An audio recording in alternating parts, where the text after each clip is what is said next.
Bismillahirrahmanirrahim. Rabbi zidni ilma. My dear students, we want to continue the topic where we left it last day. Last time हम लोगों ने बात की थी आप लोगों के साथ कि हमारे मसल की फंक्शनल एनाटॉमी क्या है, और उसमें हमने डिस्कस किया था कि there is a unit, functional unit of the muscle that is called as sarcomere, and there are many sarcomeres that lie along with one another and they make a fiber that is called as muscle fiber, or it was basically demarcated by the Z lines and bisected by M lines. तो जो M lines थी वो हमने draw की थी कल red, और उसको ड्रॉ किया था बिल्कुल सेंटर में, और साइडों पे थी हमारे पास Z lines. और आपको ये वाली बात भी याद होगी माय डियर स्टूडेंट्स कि जी लाइंस के साथ अटैच थी हमारे थिन फिलामेंट्स और एम लाइन के साथ अटैच थे हमारे थिक फिलामेंट्स, राइट. आइए देखते हैं कि इन पर्टिकुलर फिलामेंट्स को काम कैसे करना है. उसको अंडरस्टैंड करने के लिए आज हम पढ़ने वाले हैं sliding filament model. Let's see it on the whiteboard. Yes my dear students, आप एग्री करेंगे कि हमने कल बात को यहीं पे छोड़ा था, और इसमें ये जो लाइंस हमने ड्रॉ की हैं they are representing what a sarcomere. तो यहाँ से लेके यहाँ तक एक सार्कोमेरिक यूनिट है और यहाँ से लेके यहाँ तक एक दूसरा सार्कोमेरिक यूनिट है.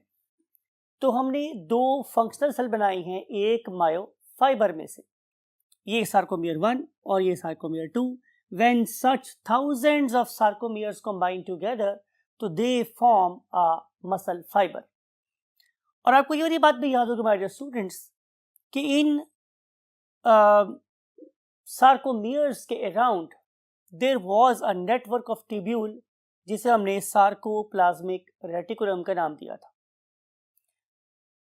होता ही हमारे डियर स्टूडेंट्स कि जब हम रेस्टिंग फेज पर हैं, ये सबसे पहली बात कर रहे हैं, ये इस पॉइंट की बात कर रहे हैं, जब हम रेस्टिंग फेज में हैं, जब हमारा मसल कोई काम नहीं कर रहा, तो उस टाइम पे हमारे सार्कोमियर्स मैक्सिमम लंबे होते हैं, उनकी लेंथ मैक्सिमम होती.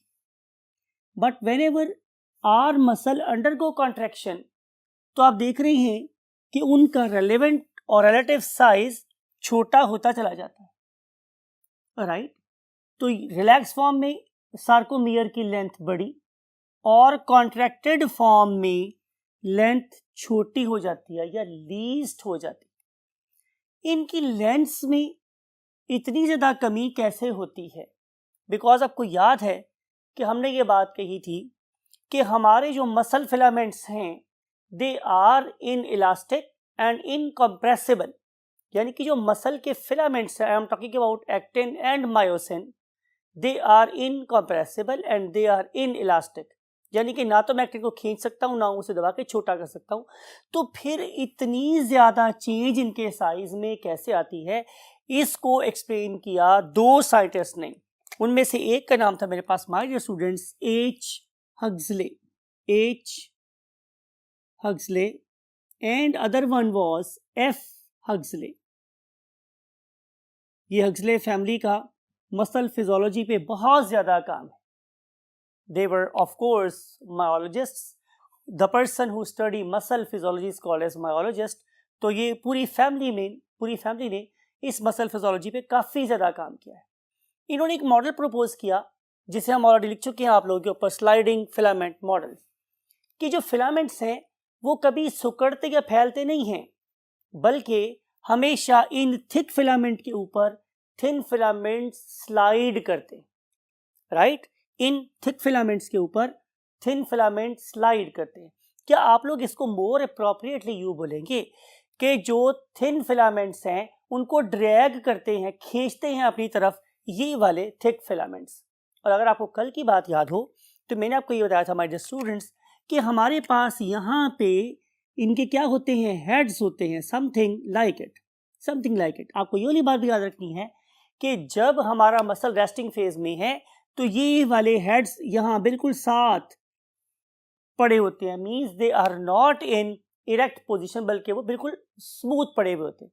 लेकिन जब कभी भी इन्हें ऑर्डर आता है कि मसल शुड अंडरगो कॉन्ट्रैक्शन और इसके ऊपर जो फर्दर चेंजेस आएंगे डिस्कस करती हैं आप लोगों के साथ, तो फिर ये वाले मायोसिन हेड्स ये 90 डिग्री के एंगल पे क्या हो जाते हैं, खड़े हो जाते हैं, सीधे हो जाते हैं, समथिंग लाइक इट, ऐसे सीधे खड़े हो जाते हैं। तो ये समझ लें कि ये उनकी नॉन फंक्शनल फॉर्म है और ये इनकी फंक्शनल फॉर्म, राइट। ये इनकी नॉन फंक्शनल फॉर्म है और ये इनकी फंक्शनल फॉर्म है। तो इस तरह के बहुत सारे heads they are lying over here का कलेक्टर याद करें, आपको ये सारी बात याद आ जाएगी। फिर आपको ये वाली बात भी याद है कि इस पर्टिकुलर पॉइंट पे मींस जी लाइन पर यहाँ पे क्या अटैच थे हमारे actin filament, somewhere here and somewhere here, somewhere here. ये सारे के सारे क्या हैं जो मैं ब्लैक ड्रॉ कर रहा हूँ, दीज आर एक्टिन फिलामेंट्स जो मैं अब ड्रॉ कर रहा हूँ।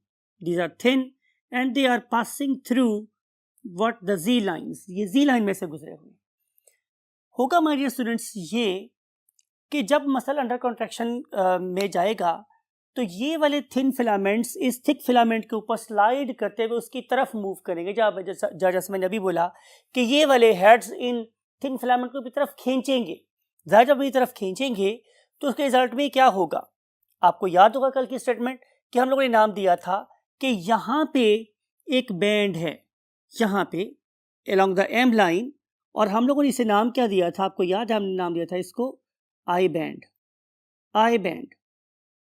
क्योंकि यहाँ पे रोशनी तमाम डायरेक्शन से आने के बावजूद या डिफरेंट डायरेक्शन से आने के बावजूद अपनी इंटेंसिटी में चेंज नहीं लाती थी।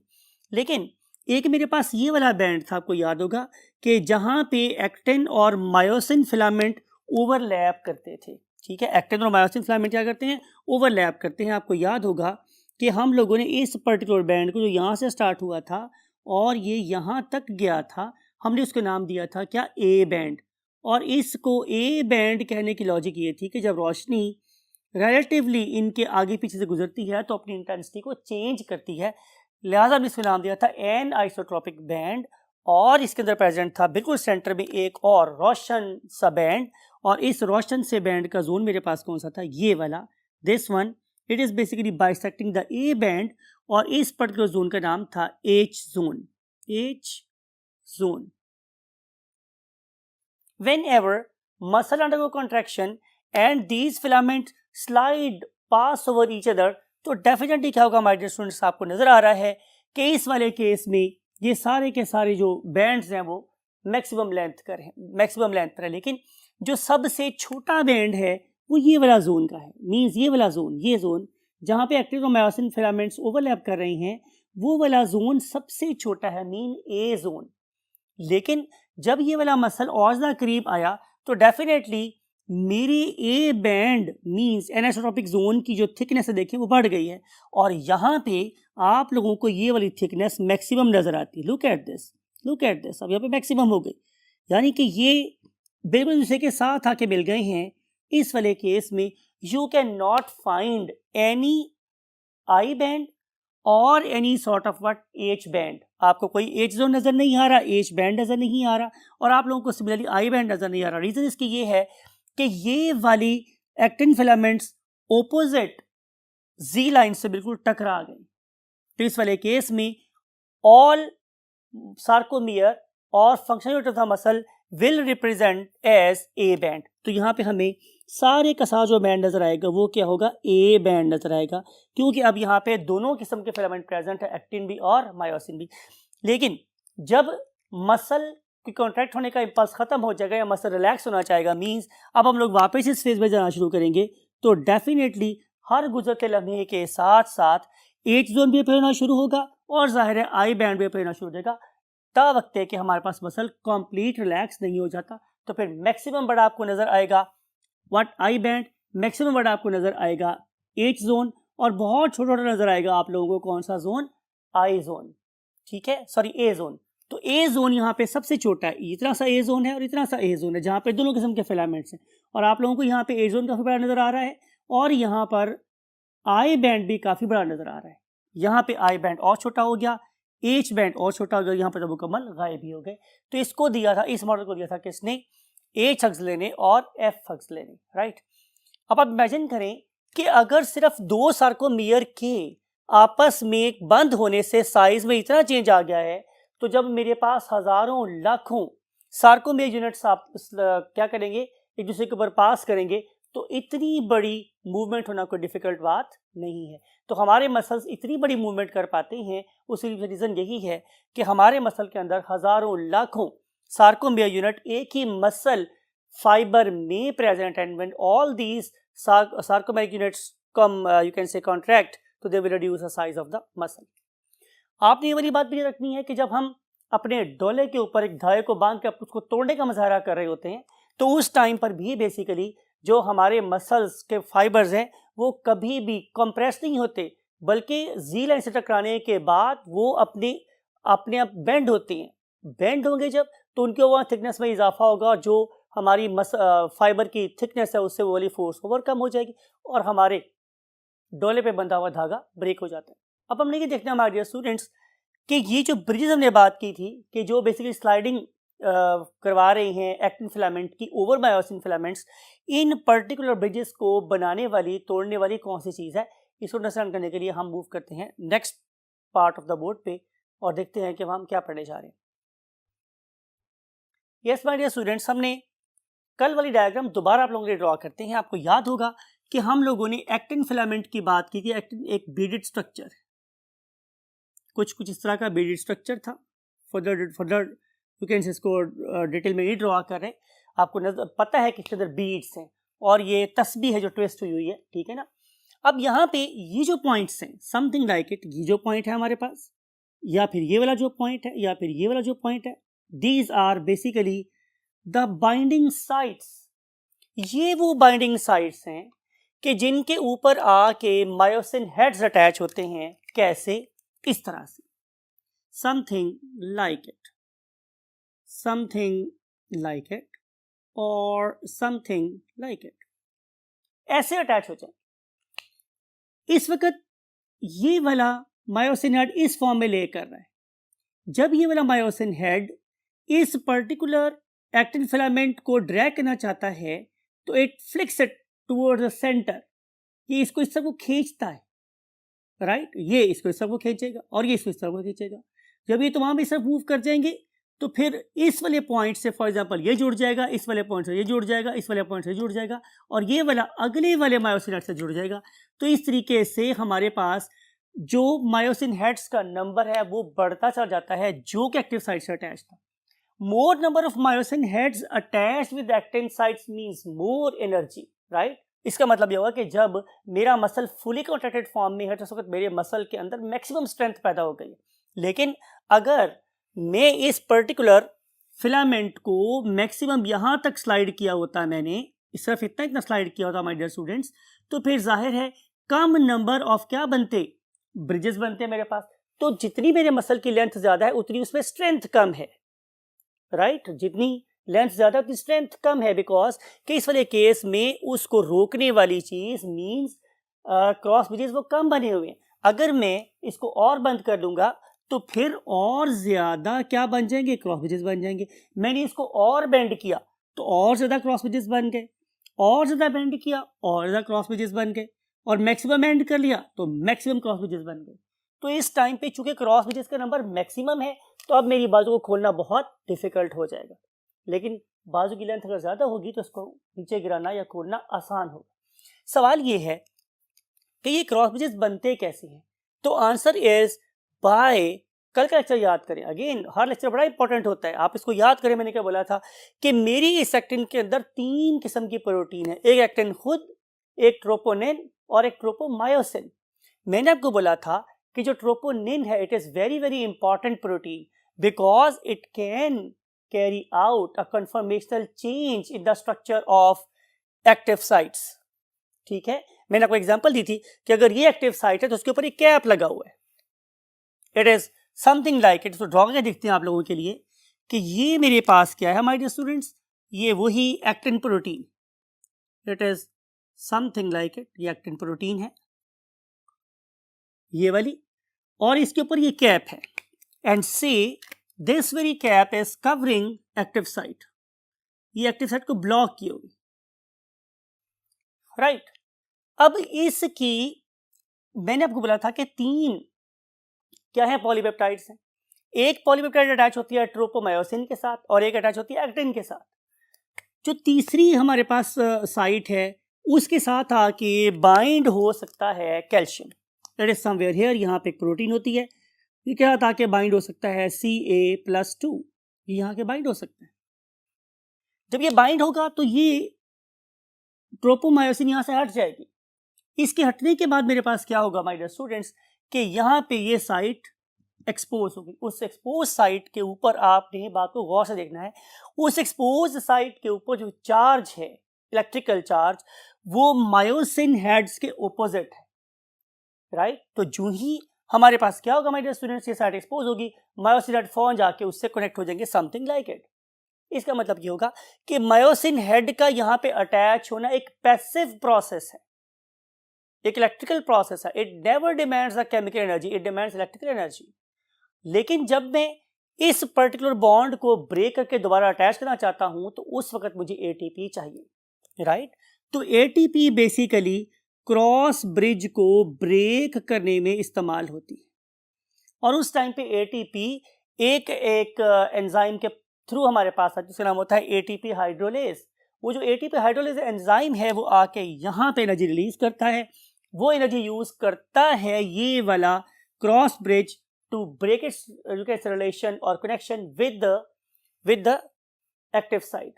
अगली दफा स्लाइड होने के बाद दोबारा से फिर सारा प्रोसेस रिपीट होगा और ये वाला क्रॉस ब्रिज बनेगा पैसिवली और इसको ब्रेक करेगी एटीपी। सवाल ये है एटीपी कहाँ से आती है? आप पढ़े लिखे बच्चे हैं, आपने ग्रेड 11 पढ़ लिया है, तो आपको पता है कि एटीपी प्रोवाइड करने के लिए आप लोगों के पास एक प्रोसेस हुआ था ग्लाइकोलाइसिस, फिर आपने पढ़ा था इसमें क्रेब्स साइकिल, और फिर आप लोगों ने पढ़ी थी इलेक्ट्रॉन ट्रांसपोर्ट चेन। तो ये वो जगह हैं कि जहां से मींस ब्रेकडाउन ग्लूकोज एक सोर्स है। फिर हमने कहा आपको ये वाली बात भी बताई थी, आपको याद होगा कि हमारे इन पर्टिकुलर मसल सेल्स में ये एबिलिटी भी होती है कि वो ग्लाइकोजन को स्टोर कर सकते हैं। तो ग्लाइकोजन भी हाइड्रोलाइज हो सकता है to make glucose, and glucose will be oxidized through glycolysis, Krebs cycle, electron transport chain to provide us ATP। अगला जो हमारा टॉपिक है माय डियर स्टूडेंट्स, इसके बारे में है controlling the muscles your actin myosin bond by calcium ions. किसी हद तक हमने इस टॉपिक को ऊपर डिस्कस भी किया, थोड़ा सा मजीद एक्सप्लेन कर देते हैं। करते कि हमारे स्टूडेंट्स आप लोगों के डायग्राम बनाते हैं, उस डायग्राम में आपको शो करते हैं कि एक मसल है, this is a muscle, right. और इस पर्टिकुलर मसल के ऊपर आके अटैच होती है एक nerve, that is definitely a motor nerve. ये एक मोटर नर्व है, और जो जंक्शन बनता है between motor nerve and muscle, इसे हम नाम देते हैं neuro muscular junction. Neuro muscular junction, right. इस न्यूरो मस्कुलर जंक्शन से क्या रिलीज होता है? एक न्यूरोट्रांसमीटर। आपने इस एनिमेशन को गौर से देखना है हमारे स्टूडेंट्स, ये वाला टॉपिक हम आपको किसी एनिमेशन के थ्रू समझाना चाह रहे हैं कि ये हमारे पास एक मोटर नर्व है that is going to excite our muscle. इस नर्व से रिलीज होगा एक न्यूरोट्रांसमीटर, और वो जो जाके हमारे मसल की मेम्ब्रेन को क्या करेगा? डीपोलराइज करेगा, और डीपोलराइज करने के बाद इस पर्टिकुलर मसल के अंदर जो कैल्शियम स्टोर्ड है वो रिलीज होना शुरू हो जाएगा। ये वाला कैल्शियम हमारे मसल में कहाँ स्टोर होता है? आपको याद होगा हमने बोला था कि muscle consist of muscle fibre. तो उस particular muscle fibre mean muscle cell के अराउंड प्रेजेंट था एक सार्कोप्लाज्मिक रेटिकुलम। इस सार्कोप्लाज्मिक रेटिकुलम के हमारे पास 3 हिस्से हैं, उनमें से पहले हिस्से का नाम मेरे पास क्या है? जाहिर है सार्कोप्लाज्मिक रेटिकुलम। लेकिन अगर आप इन सार्कोप्लाज्मिक रेटिकुलम के दोनों मार्जिनल एरियाज को देखें, means very close to Z line, तो आपको नजर आएगा यहाँ पे थोड़े से उभार हैं, प्रोट्रूजन्स हैं। इन उभार या प्रोट्रूजन्स को हम कहें तो हम नाम दे सकते हैं कि दीज आर बेसिकली कैल्शियम सैक्स। इन अंदर कैल्शियम स्टोर होता है, और इन पर्टिकुलर रिजर्वायर्स में से कैल्शियम फिर निकल के जा सकता है कहाँ, towards the Z line, Z line में चला जाएगा। और जो जी लाइंस हैं उसके अंदर तक एक ट्यूब जा रही है, उसका नाम होता है मेरे पास का टी ट्यूब्यूल। और उस पर्टिकुलर टी ट्यूब्यूल के साथ साथ बहता हुआ कैल्शियम मूव कर जाता है सार्कोप्लाज्मा के अंदर। और सार्कोप्लाज्मा में पहुंचने के बाद ये वाला कैल्शियम किससे बाइंड हो गया, जाकर ट्रोपोनिन से। जो ही ट्रोपोनिन से बाइंड हुआ, लुक एट दिस एनिमेशन, आपको दोबारा से कंसंट्रेट करवा रहा हूं मैं, क्या आपने देखा कि ट्रोपोनिन के अंदर एक चेंज आई और इस पर्टिकुलर प्रोटीन ने अपने आप को डिस्प्लेस कर लिया फ्रॉम द एक्टिव साइट। अब एक्टिव साइट क्या हुई, एक्सपोज। तो जो ही एक्टिव साइट एक्सपोज हुई तो हमने क्या देखा कि ये वाले मायोसिन के हेड्स ये जाके एक्टिन के साथ बाइंड कर गए। बाइंड करने के बाद लुक एट दिस कि अब ये वाले मायोसिन हेड ये इस पर्टिकुलर जी लाइन को ड्रैग कर रहे हैं टुवर्ड्स द सेंटर और towards the M line, right. जिस टाइम पे ये वाला प्रोसेस होता है उसको मैं नाम दिया था इफेक्टिव स्ट्रोक, राइट, क्योंकि इस वजह से उसको खींचा है टुवर्ड्स इटसेल्फ। और उसके बाद नेक्स्ट फेज में क्या होगा कि यहाँ पे एटीपी हाइड्रोलेज आएगा, वो इस पर्टिकुलर ब्रिज को ब्रेक करेगा और ये वाला मायोसिन हेड एक और स्ट्रोक में चला जाएगा, उसका नाम होता है रिकवरी स्ट्रोक। रिकवरी स्ट्रोक के बाद दोबारा से कैल्शियम यहाँ से रिलीज होगा और दोबारा से कन्फॉर्मेशनल चेंज आएगी, एक्टिव साइड एक्सपोज होगी और दोबारा से मायोसिन हेड वहाँ से अपना लिंक डेवलप कर लेंगे, मीन क्रॉस ब्रिज बना लेंगे और एक दफ़ा फिर इफेक्टिव स्ट्रोक शुरू हो जाएगा और ये वाली जी लाइंस एम लाइन के और करीब हो जाएंगी। तो इस तरीके से कैल्शियम आयंस ट्रोपोनिन के साथ बार बार बाइंड करके क्या करवाते हैं, क्रॉस ब्रिजेस बनवाते रहते हैं और मायोसिन फिलामेंट्स को हेल्प करती हैं कि वो एक्टिन फिलामेंट को अपनी तरफ खींचे या जी लाइंस को एम लाइन के करीब ले आए। या हम एक बात और कहते हैं कि एच जोन और आई जोन को ख़त्म करके सिर्फ और सिर्फ ए जोन में कन्वर्ट कर दिया जाए। So this is basically the role of calcium. एक इंपॉर्टेंट बात और भी हमारे स्टूडेंट्स की, जब हमारे पास कैल्शियम आता है हमारे पास तो उसके रिजल्ट में जो इंपॉर्टेंट बात यह है कि या तो हमारे सारे मसल्स कॉन्ट्रैक्ट करेंगे और या फिर हमारा कोई मसल फाइबर कॉन्ट्रैक्ट नहीं करेगा। इसको हम नाम देते हैं what all or none principal. यानी कि अगर आप लोगों के मसल को एक सफिशिएंट थ्रेशहोल्ड से ऊपर इलेक्ट्रिकल इम्पल्स आएगी तो ही मेरा मसल कॉन्ट्रैक्ट करेगा। अगर उस पर्टिकुलर थ्रेशहोल्ड से कम वैल्यू है तो इसका मतलब है कि सफिशिएंट अमाउंट में कैल्शियम ही रिलीज नहीं होगा, तो फिर मेरे मसल का कोई भी मसल कॉन्ट्रैक्ट नहीं करेगा। It is called as all or none principal.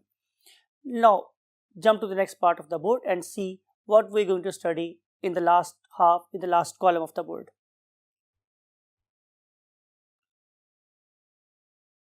We're going to study the next topic, and next topic is energy of muscle contraction.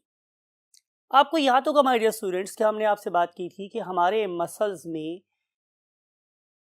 Myosin head का एक्टिन फिलामेंट के साथ अटैच होना एक पैसिव प्रोसेस है, it is due to opposite charges.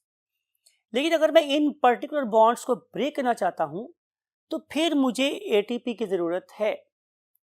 जाहिर है ATP मेरे पास कहां से आएगी, मैंने आपको बोला था ग्लाइकोलाइसिस, देन क्रेब्स साइकिल और देन इलेक्ट्रॉन ट्रांसपोर्ट चेन। इन तीनों वे से बेसिकली क्या प्रोड्यूस हो रही है, एटीपी। आपको ये वाली बात भी याद है कि अगर मैं ग्लाइकोलाइसिस की बात करूं तो ये हमारी रेस्पिरेशन का एन एरोबिक फेज है, और अगर मैं बात करूं ग्लाइकोलाइसिस क्रेब्स साइकिल की और इलेक्ट्रॉन ट्रांसपोर्ट की तो यस ये एक एरोबिक फेज है। जब तक आप लोगों के मसल्स में सफिशिएंट अमाउंट में ऑक्सीजन अवेलेबल रहती है तो तब तक एटीपी बनती रहती है और आपके मसल्स विदाउट एनी प्रॉब्लम क्या करते रहते हैं, कॉन्ट्रैक्शन रिलैक्सेशन करते रहते हैं। आप लोगों के मसल्स में अल्लाह ताला ने बहुत सारी एबिलिटीज दी हैं ताकि वो क्या करें, एनर्जी के सोर्स दोनों को स्टोर कर सके। फॉर एग्जाम्पल आप लोगों के मसल के पास एक रिमार्केबल एबिलिटी है कि वो ग्लूकोज की पॉलीमराइजेशन के बाद बनने वाले ग्लाइकोजन को स्टोर कर सकता है, राइट। तो जितना ज़्यादा किसी मसल में स्टोर्ड ग्लाइकोजन होगा इसका मतलब यह है कि उसके अंदर उतनी ही ज़्यादा एनर्जी मौजूद है, एनर्जी का सोर्स मौजूद है, उतनी ज़्यादा देर तक काम कर सकता है, राइट। फिर दूसरी बात मेरे पास क्या हमारे स्टूडेंट्स के हमारे मसल में एक और बड़े काम की चीज़ होती है, उसका नाम होता है हीमोग्लोबिन।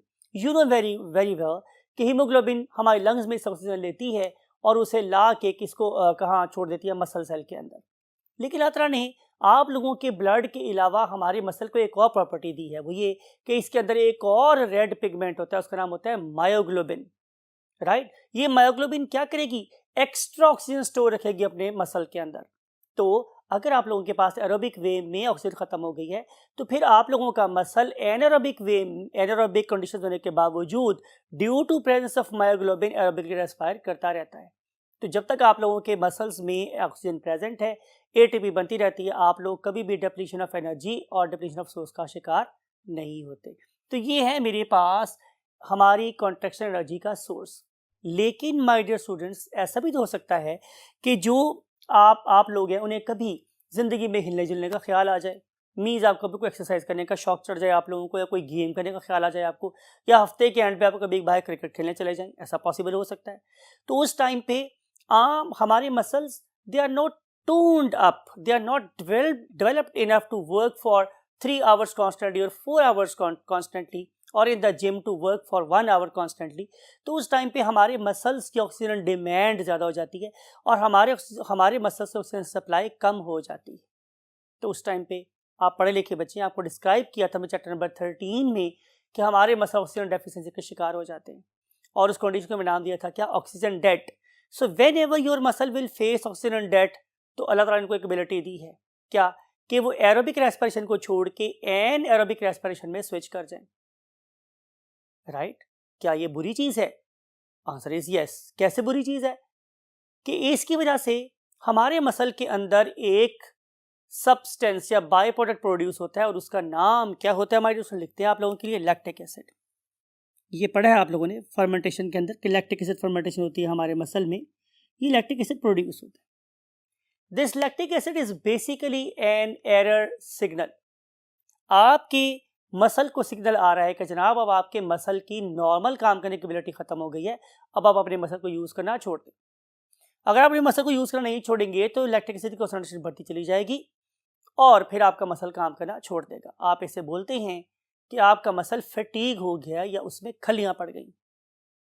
इट मीन्स कि आपके मसल में खलियां पड़ने की बहुत बड़ी वजह है एक्यूमुलेशन ऑफ लैक्टिक एसिड। अब सवाल यह है कि जो लैक्टिक एसिड यहाँ बन गया है ये ख़त्म कैसे होगा? भाई एनारोबिक वे में प्रोड्यूस हुआ है तो एनारोबिक वे में ही उसकी ऑक्सीडेशन होगी, ब्रेकडाउन होगी। 1/4 जो आप लोग 1/5 जो हमारे पास क्या है लैक्टिक एसिड, ये एनारोबिक वे से ब्रेकडाउन होता है, लेकिन उसके बाद जो रिमेनिंग 4/5 है ये फिर फर्दर उसी एरोबिक वे से क्या हो रहा होता है, ब्रेकडाउन हो रहा होता है। तो कहने का मकसद मेरे पास ये, माय डियर स्टूडेंट्स, कि अगर आपको खलियां पड़ गई हैं तो इसका मकसद ये नहीं है कि आप बैठ जाएं, बल्कि अगर आप उन खलियों को ब्रेक करना चाहते हैं तो increase the supply of oxygen to the tissue, because जो रिमेनिंग 4/5 है वो फिर एरोबिक वे से ही ख़त्म होने आपकी बॉडी में से। तो ज़रूरत किस बात की है कि अगर आपके मसल में खलियां पड़ गई हैं तो आप एक्सरसाइज को छोड़े नहीं बल्कि उसको कंटिन्यू करें। उसका फ़ायदा क्या होगा कि आपके मसल में मज़ीद लैक्टिक एसिड बनना शुरू हो जाएगा। उस लैक्टिक एसिड की वजह से आपके मसल में होने वाली पेन अगली दफ़ा आपको कम फील होगी, because your muscle become more tolerant to the lactic acid. Plus ये जो एक्यूमुलेटेड लैक्टिक एसिड है ये और इस तरीके से फ़ायदेमंद है कि ये आपके मसल के लिए एक स्टिमुलेंट है to produce more and more mitochondria in your muscles. So more lactic acid means more mitochondria and more mitochondria means more aerobic respiration and more energy, right। Plus इसके अलावा डियर स्टूडेंट्स ये lactic acid एक और चीज़ का stimulant भी है और वो क्या है, मायोग्लोबिन। तो जितनी ज़्यादा आप एक्सरसाइज करेंगे उतने ही आप लोगों के मसल्स के अंदर नंबर ऑफ माइटोकॉन्ड्रिया बढ़ेंगे, आप लोगों की लैक्टिक एसिड टॉलरेंस बढ़ेगी, आप बहुत ज़्यादा देर तक काम करने के बावजूद और बहुत सा लैक्टिक एसिड मसल में जमा होने के बावजूद पेन फील नहीं करेंगे, प्लस आपकी मायोग्लोबिन बढ़ जाएगी। Plus there will be a very steep gradient for the absorption of glycogen। तो जब इतने सारे फायदे हैं तो फिर बैठना किस लिए, उठें और एक्सरसाइज करें। आपको बड़ी अच्छी सेहत और बड़े से मसल के साथ मैं मिलता हूँ अगले टॉपिक में, और अगले टॉपिक तक आप करें वेट। और मैं चाहूँगा आप लोगों से इजाज़त इस दुआ के साथ कि आप अपने और अपने वालिदैन का बहुत ख्याल रखें। अल्लाह हाफिज़।